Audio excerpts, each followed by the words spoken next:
di sini kita akan sharing-sharing ya mengenai show your greatest personality. Tentunya dengan pemateri yang sangat hebat dan milenial. Siapa lagi kalau bukan Pak Dika.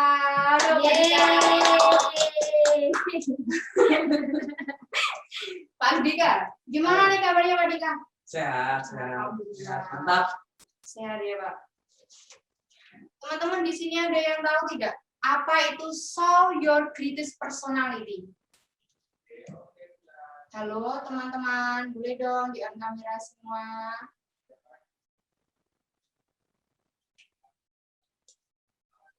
Halo Mas Wisnu, saya mau tanya dulu sama Mas Wisnu. Yang udah semester 3 nih. Enak lagi ya. Halo Mas Wisnu. Menurut Mas Wisnu, apa itu show your greatest personality? Halo Mas Wisnu. Kasih bunga Mas kalau. Oh.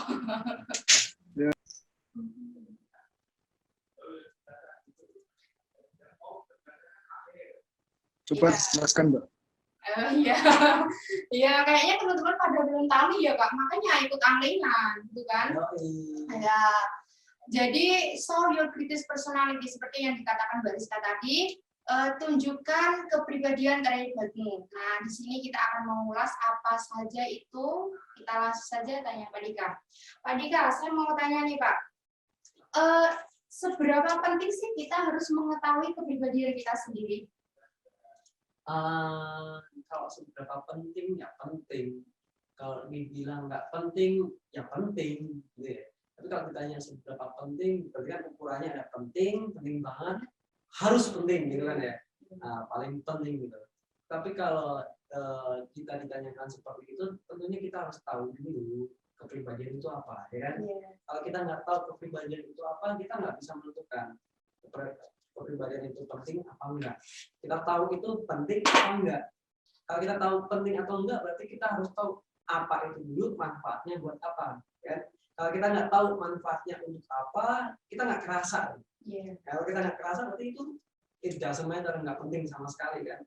Nah, oleh sebab itu sebelum jawab itu mungkin kita sharing aja tentang yang namanya kepribadian ya. Kepribadian itu dibagi menjadi 4 kepribadian dasar. Ya, ada sanguinis, koleris, pragmatis, ya, dan melankolis yang terakhir. Nah, 4 kepribadian dasar itu bisa kalian tahu. Itu banyak tuh tes-tes online. Teman-teman bisa ikutin itu untuk mengetahui kepribadian teman-teman itu seperti apa. Nah, ketika teman-teman tahu kepribadian teman-teman itu seperti apa, terus kemudian kalian bisa introspeksi diri, bisa evaluasi diri, bisa membantu melihat potensi diri saat ini. Nah, untuk tes kepribadian itu bisa jadi itu sifatnya longitudinal atau jangka panjang atau bisa jadi temporer. Kadang ketika kita pas mengisi instrumen itu banyak pengaruh dari luar.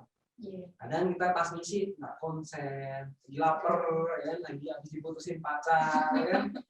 Kita mungkin nggak dapat data yang valid gimana kepribadian kita. Nah, itu dulu yang pertama. Dari keempat kepribadian dasar itu sebenarnya dibagi lagi menjadi 32 kepribadian yang lebih detail-detail. Tapi dari 4 itu aja itu udah sudah cukup mewakili macam-macam kepribadian. Kalau orang Jawa itu ada istilah macam ini. Kalau batuk itu bisa diobatin, tapi kalau watak itu nggak bisa diobatin. Benar nggak? Nah, pertanyaannya, what is watak? Ya? Apakah watak itu sama dengan kepribadian atau enggak? Ya? Nah, coba saya tanya Mbak Maul. Mbak Maul, setelah Mbak Maul, watak itu apa, Mbak? Watak itu ya, menurut saya ya karakter. Kalau kepribadian sama ya, 11-12 sama. Kalau saya tanya sekarang, lebih lanjut lagi, watakmu seperti apa? Coba. Kalau watak saya itu kan sukanya bila ngomongnya keras gitu. Tapi mungkin pandangan orang lain, wah Mbak ini tuh kayaknya orangnya keras, padahal itu kan udah dari sananya, udah dari genetiknya kan, pengaruh dari lingkungan. Kata Pak Dika tadi, ya ini saya itu juga mudah tersinggung, mudah marah-marah sebenarnya, tapi kalau pandangan orang enggak, Mbak ini katanya marah-marah tapi kok aslinya lembut ya. Nah, mungkin juga lihatnya juga sekilas-sekilas gitu aja. Belum sepenuhnya tahu teman-teman gitu kan. Iya. Itu kalau di Johari Windows itu ada 4 bagian dalam diri kita ya. Dari diri kita yang tahu, orang lain tahu, itu sama-sama namanya dalam maksud dimensi sama-sama diketahui. Ada dimensi kedua, saya tahu, orang lain nggak tahu. Yeah. Ya. Dimensi ketiga, kebalik. Orang lain tahu, saya nggak tahu. Ya. Itu kan kayak perspektif orang lain gitu kan ya. Omongan orang lain ke kita kayak apa. Ada bagian keempat, orang lain nggak tahu, saya juga nggak tahu dari diri saya sendiri. Jadi kalau dilihat dari perspektif Johari Windows, itu kepribadian dalam diri kita, itu ada yang tidak kita ketahui bagaimana diri kita sebenarnya. Tapi alat tes tadi yang disebutkan tadi di depan tadi, itu bisa membantu kita untuk mengetahui, meskipun nggak detail, tetap aja ada yang nggak kita ketahui. Nggak detail semuanya kita tahu kepribadian kita seperti apa. Nah, ada pertanyaan lanjutan nih. Apakah watak itu sudah dibawa sejak lahir? Menurut saya sih udah Jadi, dibawa. Mbak Paul lain. Iya. Bakal ketawa yang besok ke depan nanti mau wataknya seperti apa gitu ya? Bener nggak seperti itu? Ya kalau dipikir-pikir sih, enggak, mesti kalau dari bayi kan belum tahu itu ya. Misalnya kalau anak kecil itu loh, oh dia kok kayak gini kalau misalnya tidur ya Pak, kalau tidur matanya kan agak-agak kebuka gini, jadi orang-orang itu kadang udah tahu sendiri gitu sama kalau agak ada kalau anak-anak yang udah agak besar itu kan kalau ketawa-ketawa apa sih dikit-dikit ke orang-orang yang mungkin justru juga udah mulai timbul watak gitu. Berarti watak itu bisa dirubah tidak? Menurut saya bisa, tapi agak susah Pak. Bisa. Setengah bisa, setengah bisa. Gimana ya? Saya tanya Mama. Kalau saya tanya saya. Gimana? Watak itu bisa dirubah nggak? Watak itu bisa dirubah. Cuma dari diri kita sendiri itu mau apa tidak. Misalnya kalau orang lain mau mempengaruhi watak, Mbak, mungkin jenengan itu lebih baiknya kayak gini. Itu sebenarnya kan udah membangkitkan motivasi kita, tapi kan diri kita nggak mau Pak. Jadi ya susah. Motivasi beda dengan watak. Iya, kayak kita dipengaruhi gitu Pak. Kalau dipengaruhi, ya bisa. Iya. Jadi watak itu sebenarnya tidak datang secara gratis ya teman-teman. Tidak datang secara gratis, artinya bahwa lahir itu kita dibekali potensi. Ya, dibekali potensi. Nah, someday seiring berjalannya waktu, potensi itu akan dipengaruhi oleh banyak hal. Gizi, lingkungan, budaya, pendidikan, dan lain sebagainya. Pengalaman-pengalaman, macam-macam banyak hal yang akan mempengaruhi potensi lahiriah batiniah kita yang akan membentuk kepribadian kita. Jadi watak itu berproses. Ya. Watak itu berproses. Nah, mungkin ada yang bilang ketika sudah proses itu kan salah satu indikasinya kan dari pengalaman. Dia belajar kan. Yeah. Dia belajar, memperoleh pengalaman, memperoleh ilmu. Hal-hal yang berkesan ketika dia memperoleh pengalaman itu yang terpatri. Membangkitkan faktor yang besar, membangkitkan kita mengarah ke watak yang seperti apa. Kalau tadi dibagi ke 4 besar, sanguinis, koleris, pragmatis, melankolis, itu dipengaruhi itu semuanya. Jadi ada 2 ya, genetika sama faktor luar. Genetika itu apa yang ada dalam secara biologis, ya. Maaf, ada 3. Genetika dari dalam dan dari luar. Kalau genetika itu dari biologis, gen dari orang tua kita, ya, keadaan biologis. Yang kedua itu dari dalam. Dan dalam itu pikiran, mindset kita, pengalaman-pengalaman, informasi kita dapat, dan lain sebagainya. Dari luar orang lain, budaya, pendidikan, dan lain sebagainya. Itu dari luar. Ketiga hal tersebut berproses menjadikan seorang punya karakter, punya kepribadian tertentu. Nah, kalau misalnya kalau milenial itu saya ya, kalau Mbak Maul itu sudah bukan milenial lagi ya, Gen Z ya, 2010, 2005 ke atas, lainnya sudah masuk generasi alpha, jadi ada perbedaan. Nah, Kalau misal kepribadian itu sudah terbentuk, bukan berarti itu tidak bisa dirubah lagi. Watak itu bisa berubah, tetapi juga harus punya proses, ya, punya proses yang harus dilalui. Nah, kita misal contoh kita bilang kalau kata-kata yang sering jadi meme itu move on, ya. Bisa nggak move on dari kenangan yang kemarin-kemarin? Bisa nggak move on dari pacar, dari kenangan yang lain? Bisa, caranya gampang, simpel. Ciptakan kenangan yang baru yang lebih indah daripada kenangan kemarin. Ya. Karena memori itu nggak bakal bisa dihapus, lupa bisa tapi nggak bakal bisa dihapus. Ya. Caranya melupakan ya timbul dengan kenangan yang baru yang lebih indah. Ya. Sama kayak watak seperti itu. Kalau mau merubah watak dari A ke B atau ke C, itu kita harus mempunyai momen atau kesan atau ilmu yang ditanamkan dalam diri kita yang baru, yang itu membuat kita lebih kokoh untuk berubah. Kayak kita cari alasan, kita cari motivasi. Tapi kalau kayak kita cari motivasi, kita kan bisa dari luar, bisa dari dalam kan. Yeah. Tapi kalau menimbulkan kesan dalam diri sendiri untuk watak, merubah watak, kita harus menemukan makna dulu dari dalam.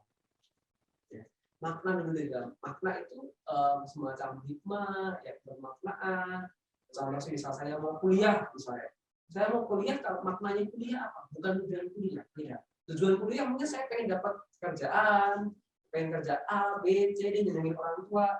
Tapi makna kuliah mungkin ternyata indah ya belajar itu. Karena indah yang berproses itu. Menemukan kebanggaan, menemukan prestis, menemukan bahwa ternyata saya di sini itu mempunyai harga, mempunyai value di situ. Hidupnya lebih bermakna. Nah, mungkin sampai di sini dulu, mungkin ada yang mau ditanyakan dari Pak Paul, ada yang Oke, teman-teman. Singkat ya dulu tentang kepribadian. Highlight-nya dulu lah. Oke, teman-teman, ada yang mau bertanya? Silakan, materinya sangat enak banget. Ini kalau diajak sharing-sharing enak, teman-teman. Maksudnya agak jauh beda dengan kita. Iya, saya lahir 98. 98. Oh, baik. Masih unyu-unyu ya, Pak? Masih unyu-unyu. Kalau saya itu termasuk orang yang suka cari tes kepribadian di online, kayak yang MBTI, terus yang di online kan ada yang sanguinis, yang koleris dan lain-lain, itu yang Pak tadi yang dengan disebutkan tadi. Ya, memang tertarik sih Pak kalau soal yang kepribadian itu. Dulu pengalaman saya ya, dulu terakhir saya tes seperti itu tahun 2018. Terakhir jadinya itu pragmatis. Ya, pragmatis. Sebelumnya pas waktu S1 kuliah, saya tes itu saya sanguinis. Berubah. Iya, bisa berubah. Nah, bisa berubah. Dan saya sadar ketika pas mengisi seperti itu, saya sudah menjamin diri saya bahwa saya siap mengisi itu. Jadi saya sudah pastikan bahwa saya tidak dalam keadaan lapar, tidak dalam keadaan ngantuk, kondisi badan saya sehat. Jadi isinya itu hasilnya nanti ya memang yang sesuai dengan kondisi ya, pada saat itu. Pada saat itu. Tidak mempengaruhi faktor-faktor negatif atau yang lain sebagainya, enggak. Bisa berubah itu. Dan dari situ saya baca lagi. Ternyata ada itu dari assessment Minnesota itu mengatakan bahwa 40-70% kepribadian manusia itu dipengaruhi oleh genetika. 40-70%. Ya. Tapi ada juga yang lainnya dibalik. Dari lingkungan. Dari luar. Jadi genetika itu cuma menyumbang 40%. Dari luar 70%. Karena kan anak kan juga meniru ya Pak dari apa yang ada di sekitarnya kan biasanya. Kita mungkin bisa meniru. Nah, kita nggak boleh kalau kepribadian itu ada 3 dimensi. Yang pertama pikiran, 2 perasaan, yang ketiga lingkungan. Ya, yang membentuk kita itu 3 hal itu.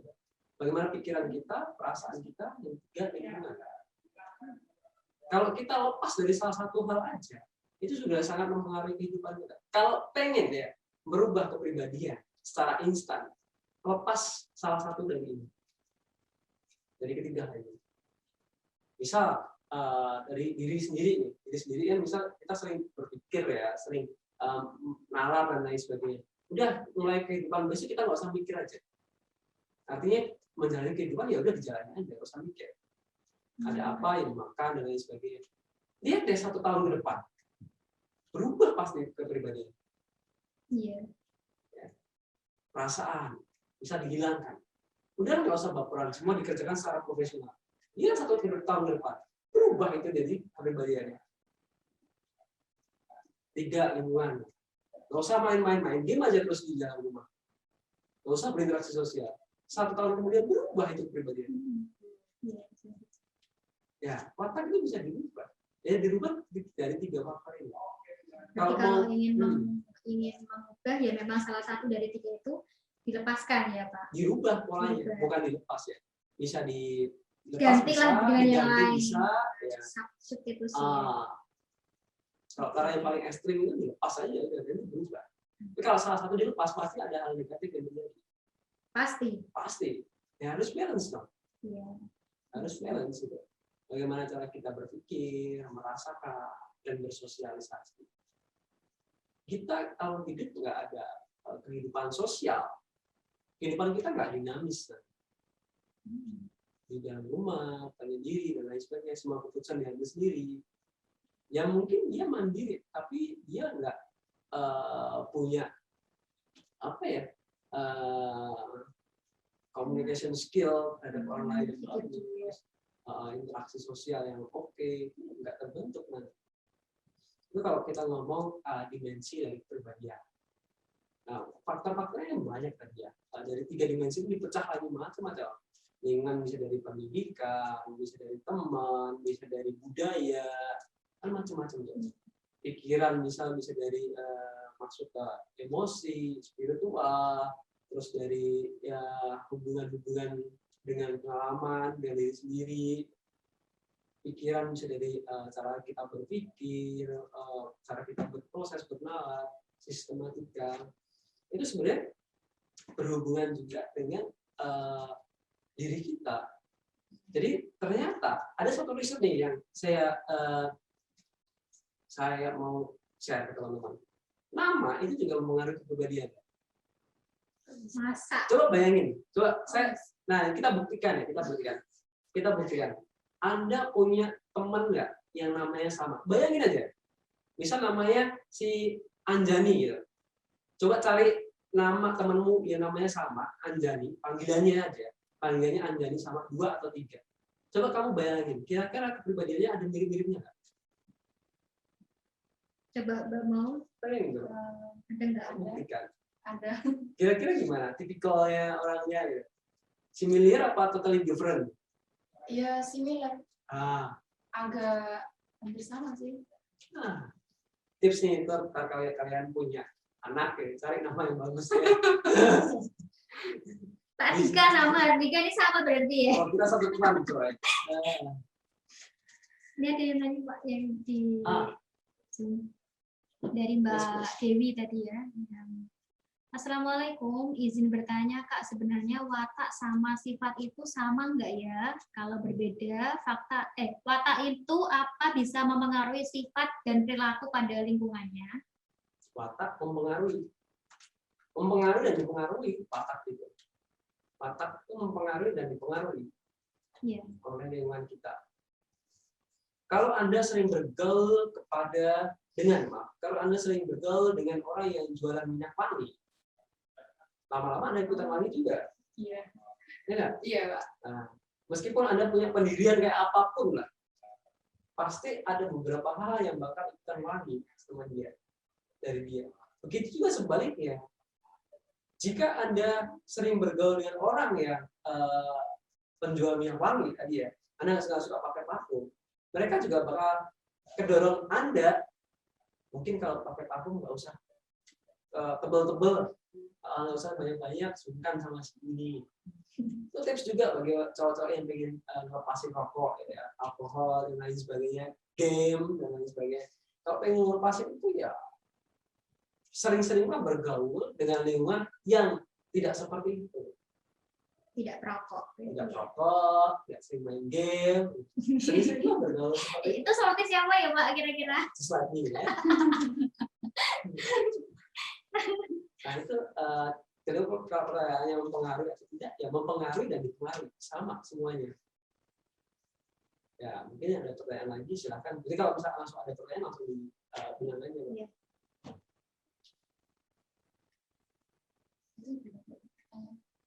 Apa?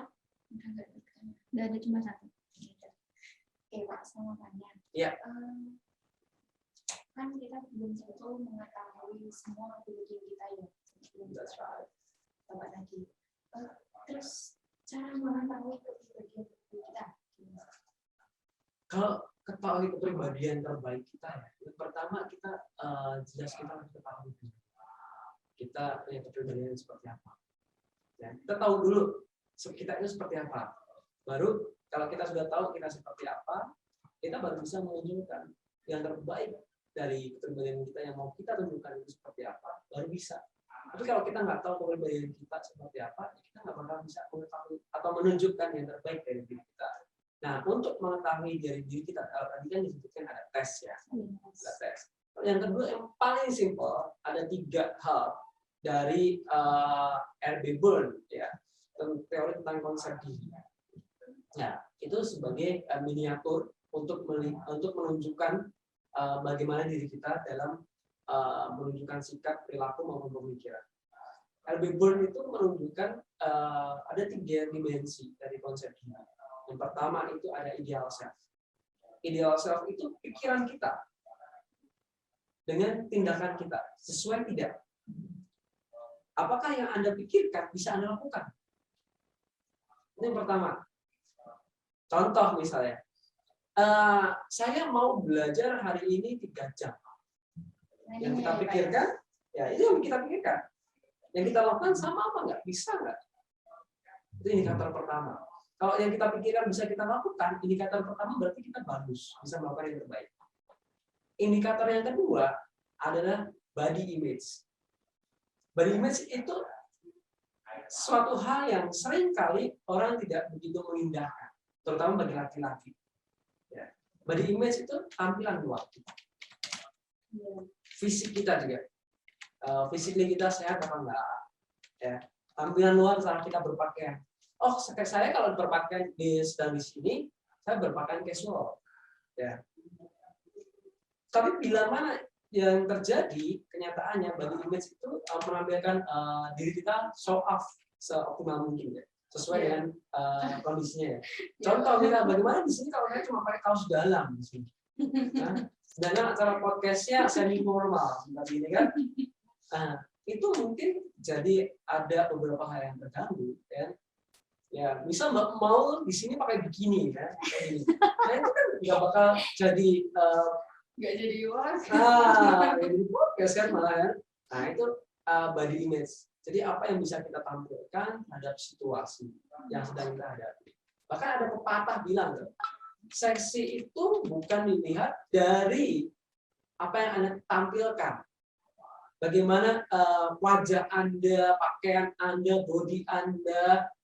Enggak. Seksi itu adalah bisa menyesuaikan dengan keadaan. Ya. Menampilkan sesuatu yang bisa menyesuaikan dengan keadaan yang sedang terjadi. Itu seksi. Itu ada pepatah sampai bilang seperti itu. Jadi contoh misalnya, sekarang lagi kumpul sama teman-teman main game. Yang diomongin yang tentang suka game. Sekarang kumpul sama teman-teman main game, yang diomongin lagi kuliah, tugas kuliah. Itu nggak seksi ya.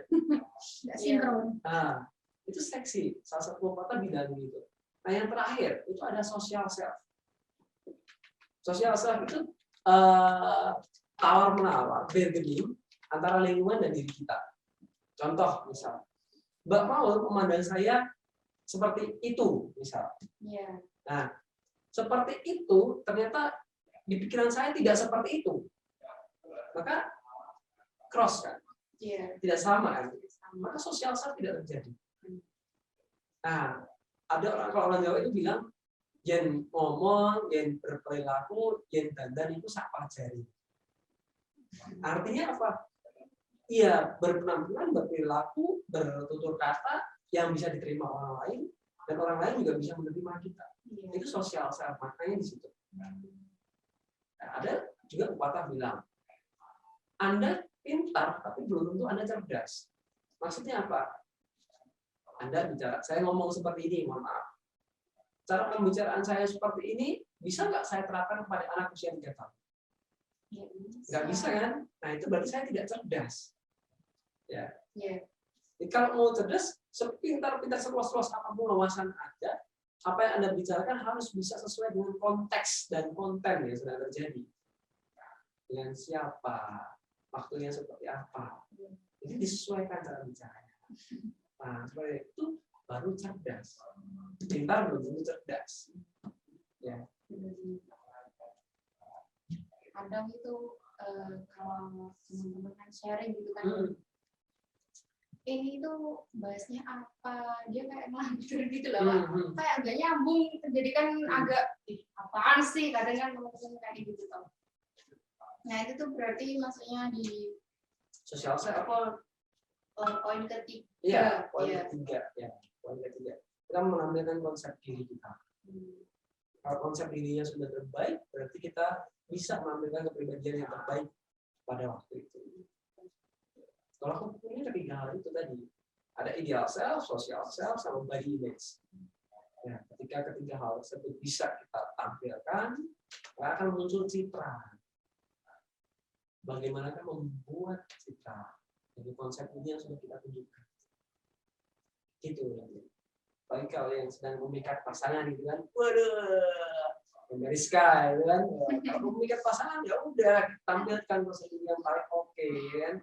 Tapi juga di situ ada bargaining di sosial self. Saya pengennya A, dia pengennya B. Kalau nggak bisa di-match-kan jadi A, B, ya udah break gitu. Ada yang tidak bisa dipaksakan. Ya. Kadang menampilkan pribadi yang terbaik itu belum tentu bisa mulus dalam suatu konteks. Sampai ada peribahasa right man on the right place, kan? Yes. Belum tentu ada right man. Place-nya nggak sesuai, dia nggak bakal jadi apa-apa di sana. Nggak bakal banyak hal yang bisa dilakukan. Tapi kalau right man, place-nya juga benar, banyak yang bisa dia lakukan. Sama kayak misal fasilitas tempatnya sudah difasilitasi macam-macam, tapi orangnya kalau nggak bisa gunain, mubazir. Iya. Ya. Jadi di situ ada bargaining, ada tawar-menawar. Nah itu di poin ketiga, di sosial self. Kadang orang ribet hidup di sosial self itu. Sering hidup ngurusin orang lain tapi lupa ngurusin dirinya sendiri kan. Kayak siapa? Tetangga. Rizka. Kok aku? Saya boleh tanya Pak? Kan tadi ada 4 kepribadian ya, pertama ada sanguin, ada koleris, flegmatis, dan juga melankolis ya. Nah itu per ininya ada ciri-ciri khusus nggak yang bisa kita kenali? Oh aku kayaknya yang ini deh, aku kayaknya yang ini deh. Itu apa sih Pak? Yang ciri utama dari seorang sanguin, terus melankolis, dan juga flegmatis dan koleris. Coba Mariska googling di situ. Bacakan googling. Koleris itu apa, melankolis itu apa, sanguinis itu apa. Kalau saya itu flegmatis ya. Jadi kalau singkatnya sanguinis itu orangnya ceria. Tapi moodnya sering mood swing, naik turun. Itu sanguinis. Terus kalau misal dia koleris itu dia straight orangnya. Tajam artinya ada yang bilang kaku gitu ya, A B B C C D D ya gitu. Tapi kalau pragmatis dia pasif banget, dia nggak bakal santai, dia nggak bakal show in dirinya kalau nggak pepet gitu, nggak bakal show up dirinya, dia santai aja. Ya itu ciri-ciri macam-macam ciri-cirinya bisa diketahui, dan itu juga situasional. Bisa berubah juga. Ternyata dulu saya dari sanguinis berubah ke pragmatis. Kalau saya flashback ke kemarin-kemarin, apa yang saya lalui selama 3 atau 4 tahun itu memang banyak perubahan. Dari kehidupan sebelumnya saya sanguinis itu memang sering main, malah di waktu itu sering main, sering nongkrong, sering sering bergaul, hang out, nonton, sering touring dan lain sebagainya. Tapi setelah itu kehidupan saya mulai berubah. Saya udah nggak pernah main, jarang banget. Saya lebih senang main game. Saya lebih senang main biliar di rumah. Saya lebih senang belajar. Waktu itu bisa dikatakan saya mulai mendalami agama dan lain sebagainya. Nah itu saya berubah pragmatis. Tapi bukan berarti pragmatis itu lebih hebat daripada sanguinis atau sebaliknya. Nggak ada yang lebih hebat. Sama semuanya. Tapi kalau ditempatkan pada tempat dan konteks yang benar, itu bakal jadi potensi yang luar biasa. Jadi misalnya, orang sanguinis, kalau tempat kerjanya kompetitif, dia bisa jadi juara. Itu kalau orang sanguinis. Tapi kalau tempat kerjanya kompetitif, orang pragmatis taruh situ, dia nggak bakal bisa jadi apa-apa. Iya, berat. Tapi kalau tempat kerjanya, misal tempat kerjanya itu tidak dengan target, di situ ada bonus-bonus sesuai dengan kerjanya, tidak dengan target, terus lingkungannya humble, itu orang pragmatis jadi nomor 1 misalnya. Nah, misal orang kerjanya kaku kayak zombie gitu, job desk-nya A, B, C, D harus dikerjakan tuntas dan targetnya harus dapat seperti itu. Itu orang koleris yang juga. Nah, jadi ada bila ungkapan right man on the right place itu ada benarnya. Tapi juga dilihat dari perspektif luar maupun dalam. Luarnya itu tempatnya seperti apa, situasinya seperti apa, demografi budaya seperti apa, dari dalamnya kepribadian kita. Sesuai nggak ditempatkan di situ? Potensi kita sesuai nggak ditempatkan di posisi itu? Kalau nggak sesuai ya nggak akan bisa mendapatkan hal yang maksimal. Pak, kalau menunjukkan kepribadian yang apa tadi? Yang terhebat gitu ya? Pragmatis tidak? Itu bisa dikatakan sombong nggak? Apa sih orang sombong? Kalau itu kan relatif ya, hubungannya dengan perspektif. Ya, perspektif itu kan hubungannya dari social self atau dari bargaining tadi. Apa yang Anda pikirkan dengan apa yang orang lain pikirkan. Ya. Yeah. Nah, contoh simpel ya. Saya ngantuk sekarang. Mbak Maul sekarang juga ngantuk. Kira-kira sebabnya sama nggak? Bisa jadi beda. Bisa jadi beda. Itu yang membedakan. Itu yang perspektif itu juga dipengaruhi oleh berbagai hal. Belum tentu sama. Anggapan seorang pragmatis dengan duduk diam santai bekerja sendiri itu nikmat. Tapi bagi orang lain itu belum tentu nikmat dan bisa juga dianggap ya itu nggak humble. Yeah. Ya, itu cuek, sombong bisa jadi dan itu it's okay, no problem. Anggapan orang lain ya udah silakan. Yang penting tidak mengganggu hak dan tanggung jawab si pragmatis ini. Orang urusan orang lain kan mau gosipin orang mau menilai kita. Yeah. Ya memang itu yang ditampilkan, orang lain nggak bisa disalahkan karena emang yang kita tampilkan seperti itu, ya. Orang lain nggak bisa kita bilang, kamu salah, saya itu nggak cuek loh. Kita nggak bisa bilang kayak gitu karena memang yang kita tampilkan ditangkap mereka seperti itu. Yang ada di pikiran mereka adalah harusnya jadi orang itu yang humoris, sering jagung, sering nongkrong. Nah, tidak perspektifnya. Di sini kebalikan, orang pragmatis melihat orang yang sanguinis, ini orang kok cuawaan banget sih. Bisa dikembalikan. Iya, Pak. Seperti itu. Jadi harus ada sudut pandang yang lebih luas dalam menilai orang.